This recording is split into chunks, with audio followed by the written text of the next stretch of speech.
Et vous avez la nouvelle attestation. Nouvelle attestation.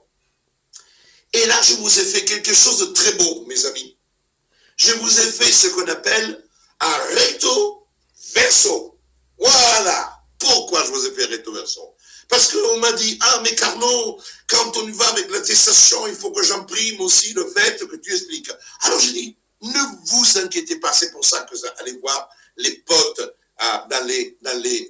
dans les collectifs. J'ai mis derrière, selon une opinion générale, le décret du 14 octobre aurait exclu les autotests contenant un moyen de preuve pour établir la ou la non-contamination. Cette affirmation est fausse et erronée. Les autotests antigéniques peuvent être utilisés encore aujourd'hui pour établir la négativité à la COVID-19. En effet, le décret, d'une part, n'a pas expressément interdit l'usage des autotests, et d'autre part, n'a pas prévu l'usage exclusif d'un tel ou tel test à l'exclusion des autotests. Il est fondamental de rappeler que conformément à l'article 1110, petit trait 1 du Code de la santé publique, tout moyen doit être mis en œuvre pour la protection de la santé à titre préventif et à titre thérapeutique, et que de ce fait, le décret ne peut pas restreindre l'utilisation des autotests. Par ailleurs, le renvoi à l'avis de notre autorité de santé qui affirme sont de nature à justifier de l'absence de contamination par la COVID-19. Un examen de dépistage RT-PCR, un test antigénique ou un autotest réalisé sous la supervision d'un professionnel de santé mentionné à l'article 1er du décret de la liste des professionnels de santé habilités atteste que les autotests antigéniques font partie de l'arsenal pour lutter et prévenir la contamination, chers amis. L'abrogation résultant du décret du 14 octobre concerne l'autotest certifié par un professionnel de santé, mais pas l'autotest pratiqué par la personne individuellement. Eureka! Veni, vidi et vici. Mais c'est pas terminé. Deuxième point que j'ai mis dans l'attestation. Liberté, égalité, fraternité. Ce que devrait rappeler là l'Élysée. Hein? Là, il faudrait rappeler liberté, égalité, fraternité. Et pas castagne, castagne, castagne. On revient. Faut-il établir la preuve d'un pass sanitaire par le biais d'un QR code? La réponse est négative. Ni la loi, ni le décret imposent un contrôle effectué par le biais d'un QR code.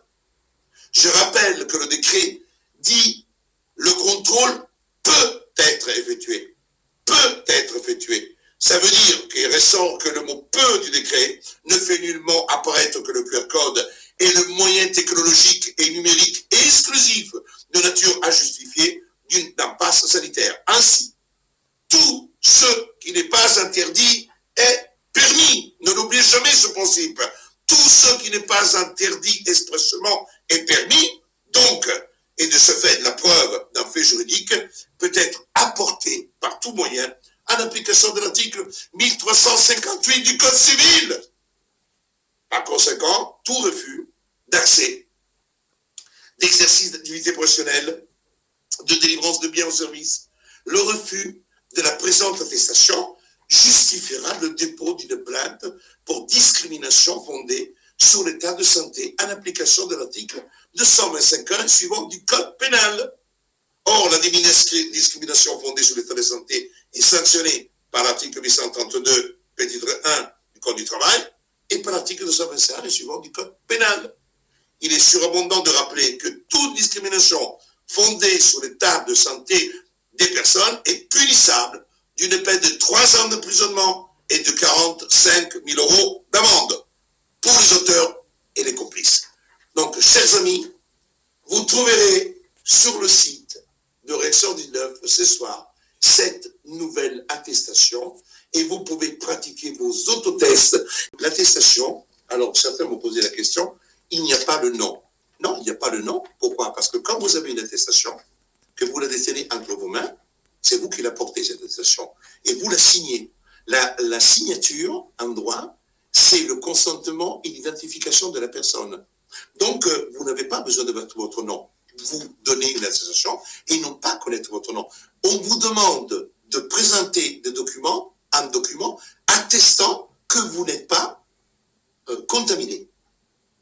On ne vous demande pas non plus le QR code. Pourquoi? Pour raison très simple, contrairement à ce que certains disent, le QR code est une faculté. En effet, il est dit que le document peut être lu par Stop Anti-Covid ou par toute autre machine agréée par arrêté. Donc, ce n'est pas du tout qu'on doit, en matière d'attestation, aujourd'hui, le décret du 14 octobre a abrogé les autotests en présence d'une personne du monde de la santé. Ils n'ont pas abrogé les autotests. Je vous rappelle que vous allez à la pharmacie et vous pouvez acheter tous les autotests que vous voulez.